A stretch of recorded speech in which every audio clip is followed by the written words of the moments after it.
नमस्कार, मैं माहिन पठान। स्वागत है आप सभी का कारा न्यूज की इस खास मुलाकात में। 1953 से शुरुआत हुई 14 सितंबर को हिंदी दिवस मनाने की। हिंदी ये भाषा जो पूरे देश भर में अहम मानी जाने वाली है, राजभाषा के रूप में इस भाषा को माना जाता है। अब 14 सितंबर को बड़े हर्षोल्लास के साथ विभिन्न जगहों पर इस भाषा को लेकर जन जागृति होती है। इस भाषा को लेकर कई बातें होती है, लेकिन कुछ वो पहलू है जिनके ऊपर हमें बात करने की बहुत जरूरत आज महसूस हो रही है। तो मैंने सोचा कि हिंदी दिवस के उपलक्ष्य पर नागपुर विद्यापीठ परिसर के प्रोफेसर और हिंदी विभाग के HOD doctor Manoj Kumar Pandey sir हमारे साथ जुड़े हुए हैं। उनसे कुछ हम चंद बातें करेंगे हिंदी दिवस के उपलक्ष्य में। सर, सबसे पहले तो स्वागत है आपका कारा न्यूज़ की इस खास मुलाकात में। 14 सितंबर को हिंदी दिवस पूरे देश भर में मनाया जाता है। सर, क्या आपको लगता है कि भाषा दिवस मनाया जाना चाहिए? शुरुआत हम यहाँ से करेंगे, उसके बाद आएंगे कि हिंदी दिवस क्यों मनाया जाना चाहिए। जी। भाषा दिवस मनाया जाना चाहिए और किस तरीके से मनाया जाना चाहिए, क्यों मनाया जाना चाहिए, ये भी पहले जानना चाहूंगा। आपने सही सवाल किया। पहले तो हिंदी दिवस की पूर्व संध्या पर आपके सभी दर्शकों को हार्दिक बधाई।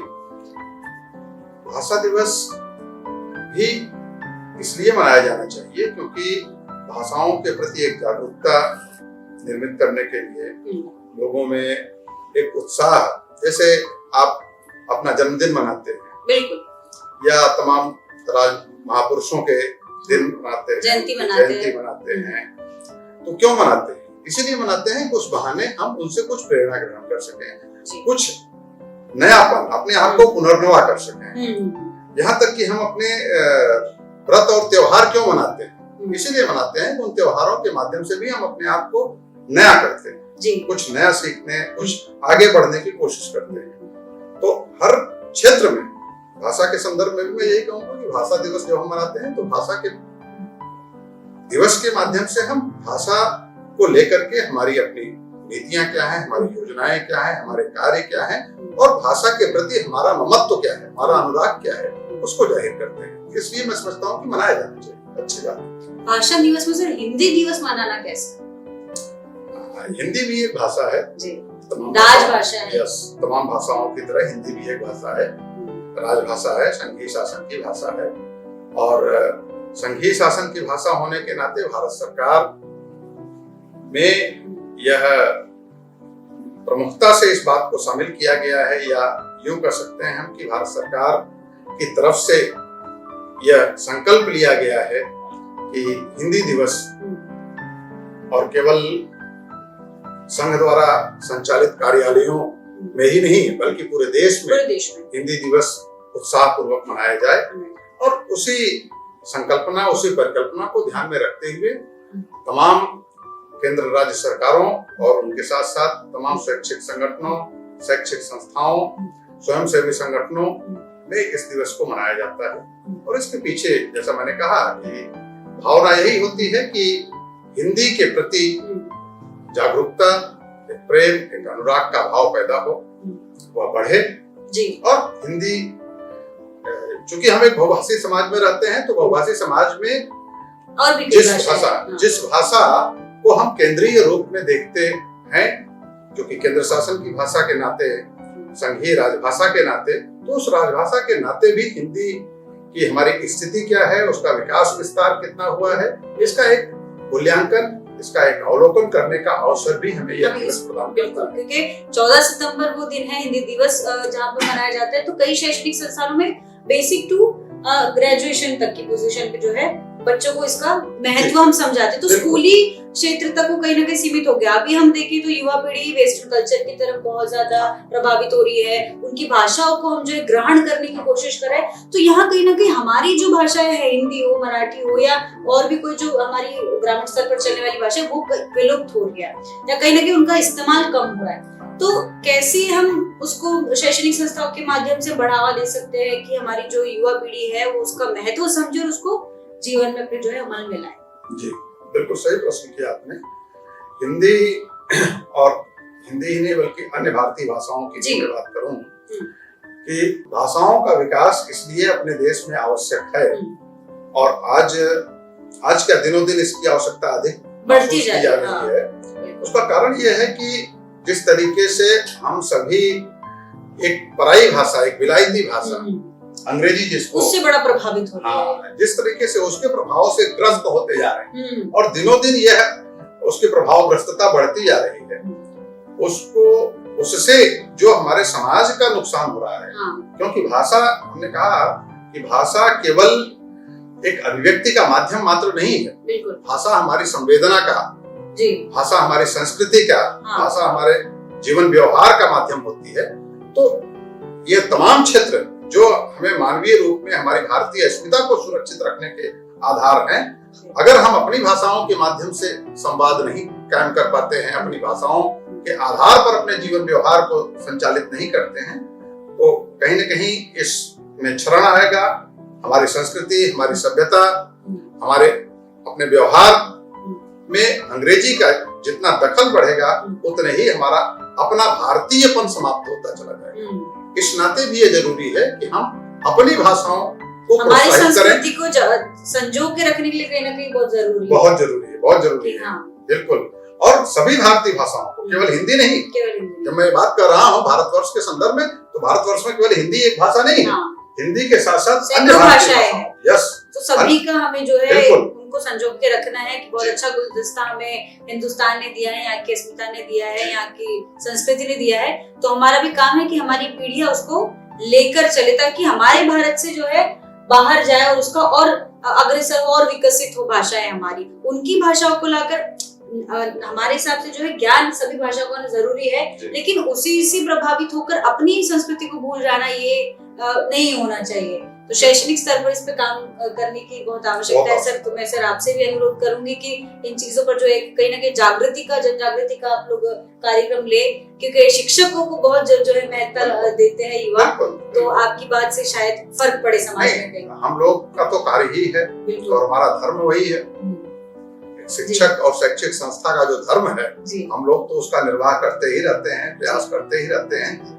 और समाज में इस प्रकार की केवल हमारे शैक्षिक संस्थानों तक नहीं, बल्कि और भी पूरे सामाजिक, पूरे सभी पहलुओं ने जो है मिलजुल कर एक काम करना चाहिए कि हमें हमारी भाषाओं को कायम रखना और बरकरार रखना है, पूरी संस्कृति को हमारे।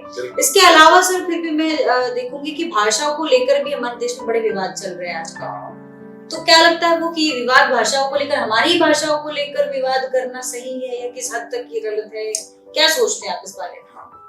नहीं, जो भाषाओं को लेकर के विवाद चलते हैं, कायदे से तो भाषा को लेकर के कोई विवाद होना नहीं चाहिए। लेकिन बड़ी स्वाभाविक सी बात है कि अगर आप विभिन्न भाषाओं के समूह के रूप में हैं, तो जाहिर सी बात है कि हर एक भाषा की, हर एक भाषा भाषी समुदाय की, समाज की अपनी अस्मिता, उसके साथ पहचान है, उसकी पहचान उसके साथ जुड़ी।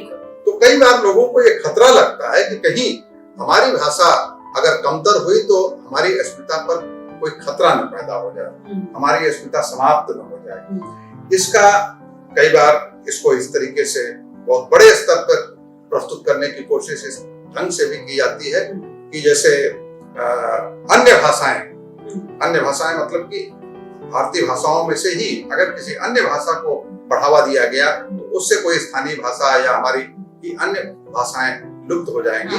खतरा ये नहीं है और विवाद ये नहीं है और ये होना भी नहीं चाहिए। कारण ये है कि भारतीय भाषा जो हम कहते हैं, तो भारतीय भाषा जितनी भी हमारे संविधान की अष्टम अनुसूची में उल्लिखित भाषाएं हैं, आज की तारीख में 22-23 भाषाएं हमारे संविधान में अधिकृत रूप से राष्ट्रीय भाषाएं हैं। अगर ये राष्ट्रीय भाषाएं फलती फूलती हैं, समृद्ध होती हैं, तो ये मान के चलिए आप कि उससे इनकी समृद्धि से ही हिंदी की समृद्धि सुरक्षित होगी। हिंदी अपने आप में समृद्ध होगी, इसकी संभावना या इसकी कल्पना नहीं की जा सकती, क्योंकि भारत के संविधान में ही हमारे अनुच्छेद 351 में इस चीज का उल्लेख भी किया गया है कि इस देश की सामाजिक संस्कृति को सुदृढ़ करने के लिए यह आवश्यक है कि अन्य भारतीय भाषाओं के शब्दों को ग्रहण करते हुए उससे आपको अपनी भाषा हिंदी को समृद्ध करना है। जी, तो सभी भाषाओं को उतना बढ़ाने से जो है हिंदी और मजबूत होगी। बिल्कुल, यही मेरा कहना है। जी। तो इसलिए विवाद जो है वह विवाद बना बनाया विवाद है, कुछ निहितार्थ निस्वार्थों के कारण बनाया हुआ विवाद है। विवाद भाषा का दरअसल उतना इस देश में नहीं है। अगर विवाद रहा होता तो आप कल्पना कीजिए, आज की बात नहीं है, जब इस देश के आजादी का आंदोलन चल रहा था, यह देश भाषाई विवाद या भाषाई भिन्नता इस देश में आजादी के बाद तो प्राप्त नहीं हुई, नहीं, वो तो पहले से ही, आजादी के पहले से ही रही है। जी। तो उस समय जिस व्यक्ति ने, जिन लोगों ने, जिन हमारे राष्ट्र नायकों ने तमाम भाषाओं के लोगों को एक मंच पर ले आए थे, और एक मंच पर ले आने के साथ साथ एक भाषा में एक संबोधन के साथ पूरे देश को जोड़ने की कोशिश की। राष्ट्रपिता महात्मा गांधी, हम उनको इसीलिए कहते हैं ना, राष्ट्रपिता की पदवी इसीलिए प्रदान की गई कि इस देश को एक छतरी के नीचे उन्होंने एक भाषा के साथ एक सूत्र करने का कार्य किया। तो कोई न कोई भाषा हर समाज में की अपेक्षा होती है। जैसे चीन में मंदारिन, आप जानते हैं, मंदारिन वह अपेक्षा पूरी करती है, भारतवर्ष में हिंदी वह अपेक्षा पूरी करती है। पर इसका मतलब ये नहीं है कि हिंदी को अगर बढ़ावा दिया जाता है या तो हिंदी को हम इस रूप में अपनाते हैं तो हमारी अन्य भाषाओं के लिए खतरा हो जाएगा।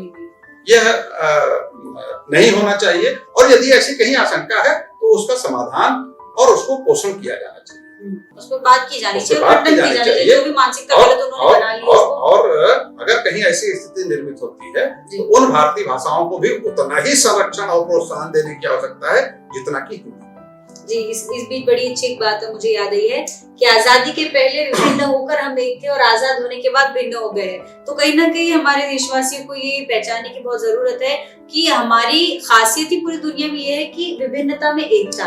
ये एक शब्द है जिसने भारत देश की पहचान बाहर कायम रखी है। तो हमें खुद इस वाक्य को समझना चाहिए और अपनी जिंदगी में अमल लाना चाहिए। सर, भाषाओं की क्या समस्या है हमारे देश में, हमने जाना, लेकिन केवल समस्या पे बात करके तो कुछ हल नहीं निकलेगा। उसके समाधान पे जब तक बात नहीं होगी तो चीजें साफ नहीं होंगी और जो है सॉल्यूशंस बाहर नहीं आएंगे, समाधान बाहर नहीं आएंगे। तो ये जो भाषा को लेकर हमने जिन मुद्दों पर बात की है, तो समाधान के रूप में आप क्या चीजें देखते हैं कि शैक्षणिक संस्थान के रूप में हमें क्या करना चाहिए भाषा के विकास के लिए, उसके विस्तार के लिए, उसको कायम रखने के लिए और मजबूती देने के लिए? जी, बहुत बढ़िया सवाल है आपका। देखिए, भाषाओं के विकास के लिए क्या किया जाना चाहिए, अभी आपने कुछ समय पहले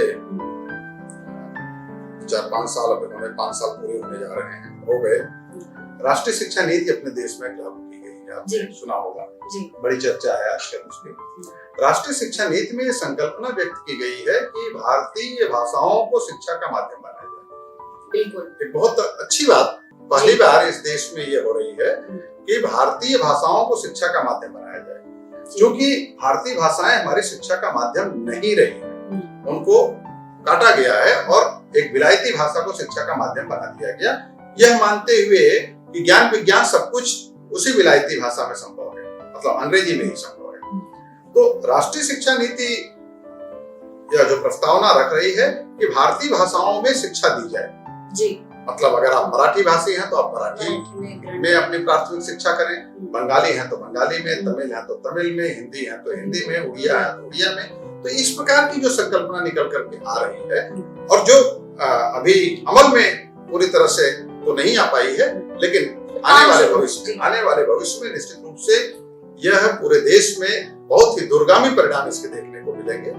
अगर जिस मंशा के साथ, जिस योजना के साथ, जिस उद्देश्य के साथ इस चीज को लागू किया गया है, बनाया गया है, अगर उसको उस तरीके से कार्यान्वित किया जा सका तो यह मान करके चलिए कि भाषा के जिस समाधान की आप बात कर रही हैं कि समाधान क्या होगा, मुझे लगता है कि समाधान की परियोजना पूरी तैयार है।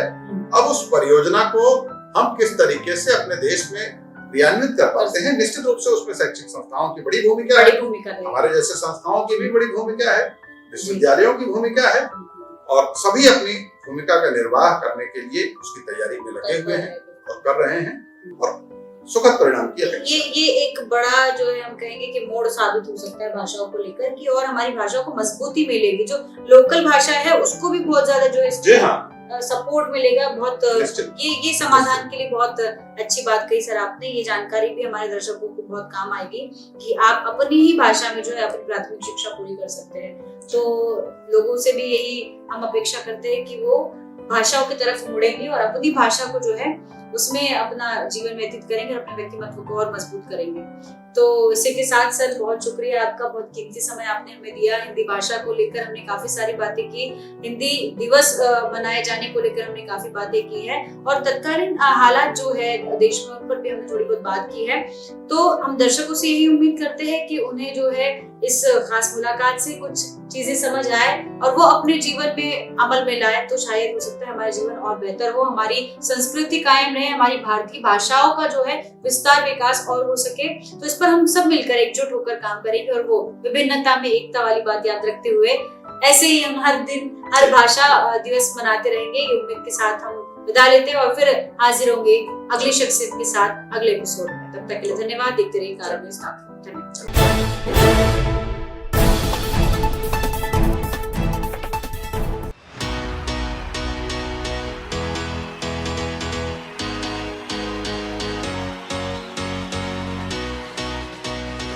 गृह प्रवेश group the door of opportunities presents लेकर आ रही है दक्षिण नागपुर का सबसे बड़ा गृह पर्व साउथ नागपुर प्रॉपर्टी एक्सपो 19, 20 और 21 सितंबर को होने जा रहा है आपके शहर नागपुर में। समय सुबह 10 बजे से रात 10 बजे तक। होटल अशोका इंपीरियल मनीष नगर नागपुर में, जहां मिलेगा आपको प्रॉपर्टी की हर जरूरत का समाधान। यहां मिले नागपुर के टॉप बिल्डर्स और डेवलपर्स से, जैसे time must properties, ozone realtors India private limited, Mauli infra, Mahalaxmi infra, Ved Vidhi ventures, R Sandesh group, Gandhi builders and developers, corporate infra, Shri Gajanan developers and builders, pyramid group, Chaitanya developers, 4 icon group, Aakar construction, Parth construction, Bhumesh realtors and Balaji group, HF properties.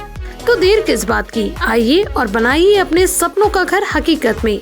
For more details please contact गृह प्रवेश group 7249546684, 7378777744 और 7020754265।